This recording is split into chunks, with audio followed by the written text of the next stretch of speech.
آزاد کشمیر کے مختلف اضلاع میں صدارتی آرڈیننس کے خلاف عوامی ایکشن کمیٹی کی کال پر مکمل شٹر ڈاؤن ہڑتال کے باعث کاروباری مراکز، بازار اور تعلیمی ادارے بند ہیں۔ مظفر آباد، میرپور باغ، ہرنالہ اور 8 مقام اور نیلم سمیت وادی آزاد کشمیر کے مختلف مقامات پر ہڑتال کے باعث اضلاعی اور پاکستان کے مختلف صوبوں کے لیے چلنے والی ٹریفک بھی معطل ہے۔ عوامی ایکشن کمیٹی کا کہنا ہے کہ صدارتی آرڈیننس کے خلاف آزاد کشمیر میں احتجاجی مظاہروں کے دوران درجنوں شہری گرفتار ہیں۔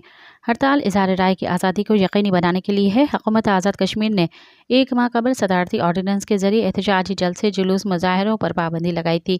آرڈیننس کے خلاف ورزی پر 7 سال تک قید کی سزا مقرر کی گئی ہے۔ یاد رہے کہ آزاد جموں کشمیر کے سپریم کورٹ 1 دن قبل صدارتی آرڈیننس کو عارضی طور پر معطل کر چکی ہے۔ مزید خبرن